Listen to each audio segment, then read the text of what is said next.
Darsos give us tons of different builds and weapons, and there are countless buffs and upgrades we can use to make our journey easier. But what happens when we limit ourselves to just one weapon? Today I'm going to try beating Darsos 1 using nothing but a bow, and the rules are simple. First, I cannot use any weapon other than bows, and that also includes shields. Second, I cannot use any summons to help me kill bosses. And third, I'm allowed to use buffs and items like fire bombs. My goal is to collect every single bow in the game, fully upgrade one of them, defeat every boss and beat the game. Let's get started. For character creation, I picked the Hunter class because it's the only class in the game that starts with a bow. And since we're going to be the greatest archer in Lordran, I tried making my character look like Hakai from the Avengers. Who looks like Hakai? Why this dude look like Ryan Reynolds, guys? What the fuck is going on? Let's just say it didn't turn out exactly how I imagined it. I made my way through the Undead Asylum until I finally got my bow. And that's when the challenge officially began. Let's see the damage! Come on, Hakai! Okay, 52, not bad at all. Dude, Jesus! Whoa! I was able to take down the Asylum Demon without much trouble, and it was finally time to head to Lordran. The problem was after the fight, I only had 13 arrows left, so I needed to get to the Undead Berg Merchant as quickly as possible. Using every soul I had collected since the beginning of the game, I bought a massive supply of arrows so I wouldn't have worry about running out for a while. Jesus! No! Fuck! And just as I expected, the beginning of this challenge was not going to be easy. I was struggling even against the most basic enemies. This is literally the easiest enemy in this game, guys. And you are struggling to kill them. I gathered every soul I could find and spent all of them on even more arrows. This is a mess. Okay, I can't. Whoa, Jesus! And now it was time to face the Taurus Demon. My plan was to lure him near the edge of the bridge and force him to fall off. Unfortunately, that idea wasn't nearly as effective as I thought it would be. Please, jump! Yep, this jump, but there! After way too many stupid deaths, I decided to fight him the hard way. I simply kept my distance and kept shooting arrows at him until I finally took him down. Whoa, that's it? 40 minutes I trying to kill him with the jumping from this ledge, but all it took is just 40 fucking arrows. I don't believe my eyes. Yep, I feel it, buddy, I feel it. After getting some sunlight with my Sunbro Solaire, I did some leveling up. And the stat I needed to focus on the most was Dexterity, because that's what scales my bow damage. And I was going to need every bit of it later. After that, I had to continue my journey through a bunch of hollows, which were definitely very easy and relaxing to kill. Jesus, man, this is gonna be a tough one. Absolutely tough one. I'm the greatest Avengers. Whoa. Woo! It's like that Captain America meme in the elevator, you know what I mean? Exactly like that. Before moving on to the next boss, I needed to get myself a better bow. The bow I had my eyes on for this run was the black bow, because it has an S scaling in dexterity, which is a massive advantage for us. But to get it, I had to make my way to the second part of Darkroot Garden, which meant I had to get past that damn Hydra. Please, Jesus. Please, don't hit me, don't hit me, Jesus. Hit. Go, please. Jesus, man. Do we can made it? Barely we made it, guys. To get the black bow, I had to kill one of the NPCs from the Forest Hunter Covenant. So I joined the Covenant first, so the other NPCs wouldn't attack me. I also grabbed this absolutely gorgeous armor from the nearby chest, and now it was time to go after our target. With the help of the stone armor, I managed to trap Faris in a corner and slowly finish him off with my bow. And finally, the beautiful black bow was mine. The black bow doesn't just have incredible dexterity scaling, it also has its own unique animation, which makes it stand out from every other bow in the game. Now it was time to visit Andre, give my black bow the upgrade it deserved, and finally head toward ringing the first bell of awakening. And this upgrade didn't exactly make the bell gargoyles an easier fight. I died to those two idiots over and over again. But in the end, I still found my way to victory. Please, no! Yes! No! No! I'm far, far away. Woo! Yes! Finally! If this is the beginning, may God have mercy on us. After ringing the first bell of awakening, I made a little detour and took down the Moonlight Butterfly for 3 souls. But my next real challenge was waiting for me, the Capra Demon. Well, let's hope we don't die. Jesus. The dog spheres?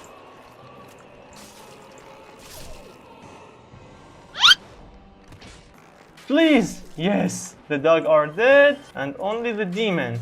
Thanks to my trusty stone armor and my good friend Andra upgrading my black bow, I managed to defeat the Capra Demon on my very first try without any major problems. But one thing was becoming very clear. We needed to get our bow to the highest level possible as soon as we could, because every single point of extra damage was going to be matter later. To do that, we needed 2 embers, the large ember and the very large ember. So I paid a visit to the depths and grabbed the large ember. And while I was there, I also said hello to the Gaping Dragon. Fighting that thing with a bow was honestly a complete joke. After that, it was time to give the large ember to Andre and let him cook.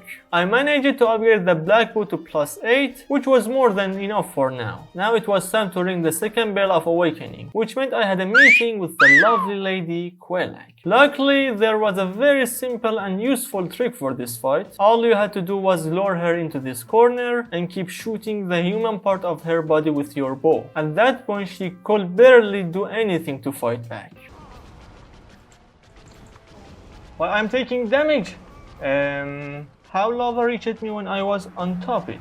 Of course, I had to die once in the middle of it, otherwise it just wouldn't be a Dark Souls run. But on the second try, I took her down without any real trouble. After ringing the second bell of awakening, it was time to start collecting materials to upgrade the black bow. And where better to do that than the Great Hollow? I managed to get some incredibly useful materials from killing the crystal lizards.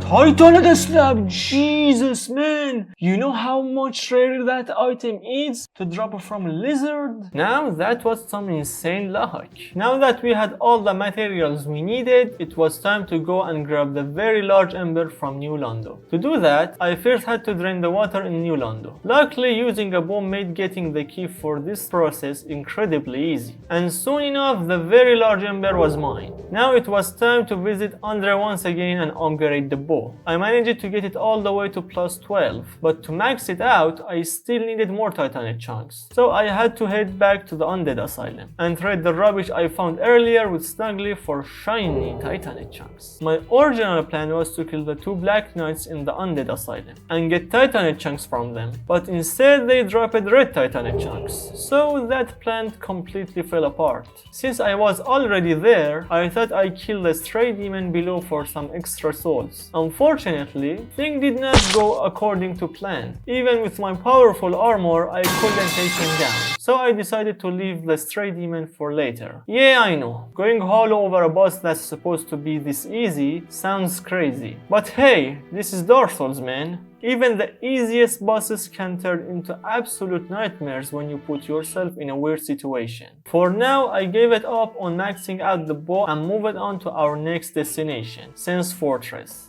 Jesus! Do we can dodge the... No, we can't.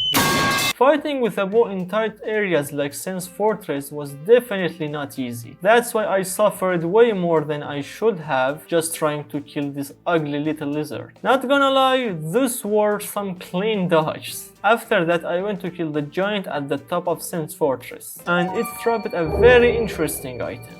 So I headed toward the giant above the entrance of Sense Fortress to get myself another Titanic chunk. Now I only needed one more Titanic chunk to finally max out the black bow, and I knew exactly where I could find it. Well, please grab it, and that's it. Okay, never mind, just kill me. I don't care. Okay guys, now we have 3 Titanite chunks and 1 Titanite slab, and I think now we can upgrade our bow to the max level possible. I returned it to Andre and gave my bow its final upgrades. After thanking Andre for all his hard work, it was finally time to face the Iron Golem. The fight against the Iron Golem was a little tricky. If I stay too far away, his long range attacks would hit me. So I had to fight him up close. By constantly running between his legs and staying underneath him, I managed to take him down. And finally, it was time for Anor Londo. Yo, what's up? From the very beginning of this challenge, I was terrified of Anor Londo. So I tried to prepare myself as much as possible. But no matter how prepared you are, Dark Souls always finds a way to break you. And for me, it was this damn bridge. After dying over and over again, I finally noticed a strange patterns in the Silver Knight's attacks. After every 9 shots, they would stop for a moment, and that was my perfect chance to fight back. Yet the whole process took way longer than I would like it, but eventually I made it through that brutal path. Finally guys. Hello buddy, what's up? Everything good?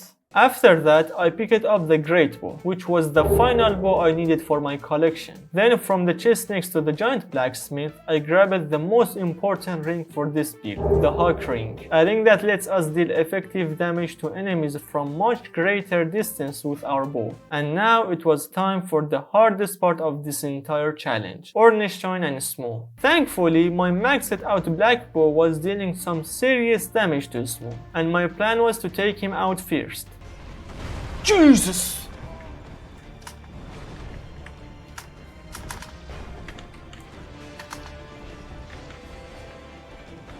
One more! Jesus! Whoa guys. Jesus, I don't believe it. Okay. Focus. After killing Smough, all that was left was giant Ornstein in the second phase. The fight was much slower, but I somehow managed to get him stuck in a weird position where he kept spamming the same attack over and over. And that gave me the perfect opportunity to turn him into a giant pincushion.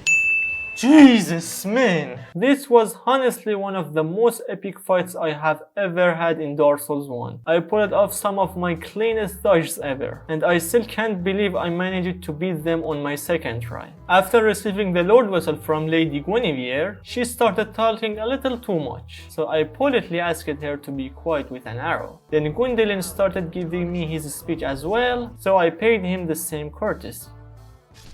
Okay. Guys, with Soul of Gwyndolin, we can make a better bow than the dark bow, but because I like this bow more, we're not gonna do it. My next boss was Ceaseless. I tried using the famous one-shot trick against him, which, as you can probably guess, did not go according to plan. Nope. No.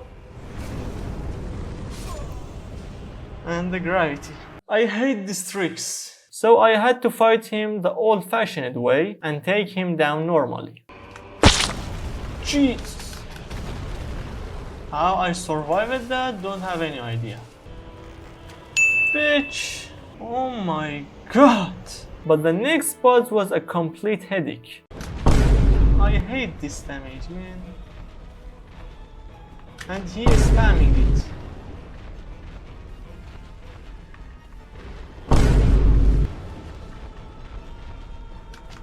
Dude!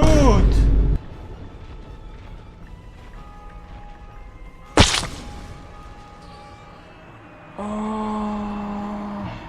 because he kept spamming the ridiculous explosion attack, which was incredibly annoying to dodge. But eventually, I found a way to trap him between the trees and slowly watch him suffer from a safe distance. And honestly, I enjoyed every second of it.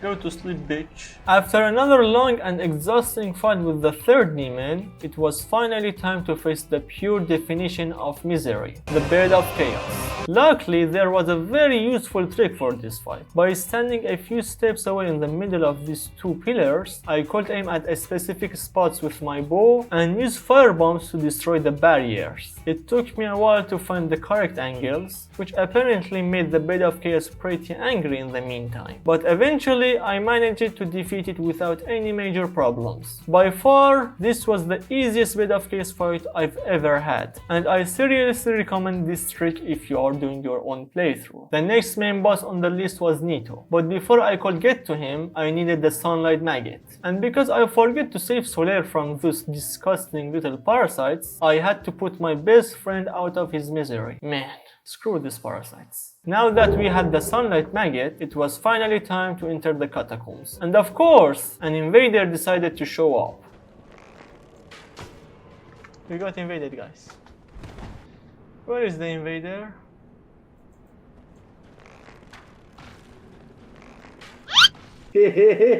No. G.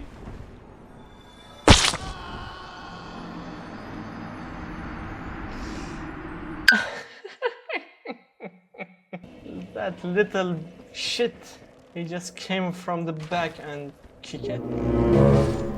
Watch your back! Aside from how humiliating it was to die to this disgusting little invader, the timing of this whole thing was honestly way too perfect. I swear none of this was scripted. I swear. I swear to God, if I die to Pinwheel, I will delete the game.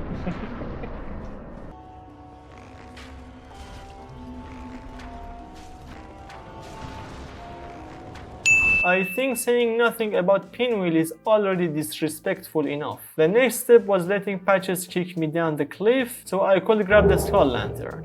What do you have to say now? Oh, you... Let's just calm down. Now you want to talk. Well, Patches, just fuck off. Now, why did I need the Skull Lantern? Well, Nito is already a difficult fight because of all the skeletons surrounding him, and trying to fight him with a bow only makes things even worse. But don't worry, I may not have a brain, gentlemen, but I have an idea. The plan was to trade the Skull Lantern with Snuggly for the Ring of Fog. With this ring, enemies will have a much harder time engaging and attacking me, which means during the Nito fight, I wouldn't have to deal with his annoying skeleton army at all.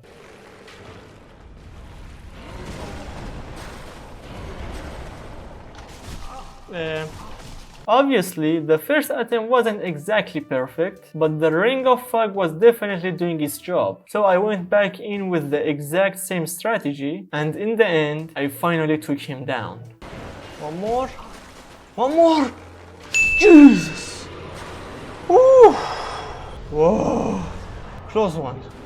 Really close one. The Ring of the Fog helped us a little bit. The next boss was Seath, and without anything too crazy happening, I managed to take him down pretty easily and claim another Lord Soul. Then it was time for Seath. The strategy was surprisingly simple. All I had to do was keep walking backwards and fire arrows at the right distance until the fight was over. Sorry Seath, but the Four King were a completely different story. They could actually be a really annoying fight. So I put on Havel's armor and basically stood there like a stick, shooting arrows at them and taking them down one by one. And now it was time to finish the unfinished business from earlier, the Stray Demon back in the Undead Asylum. And honestly, this fight was absolutely brutal. It got so bad that I had to use all of my Estus flasks just to finally take him down. Jesus, man! Give me a break. But before we went after Gwyn, there was only one thing left to do. We had to kill the Lady of the Painted World, Priscilla. At first I thought her invisibility would be a huge problem, but then I realized that arrows actually stick to her body, which allowed me to track her location and finish her off.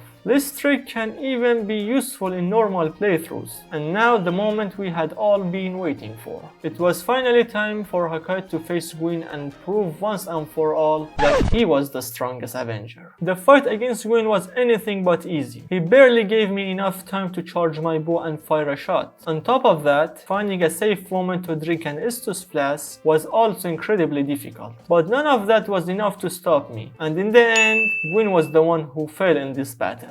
And that's it, guys. The final boss.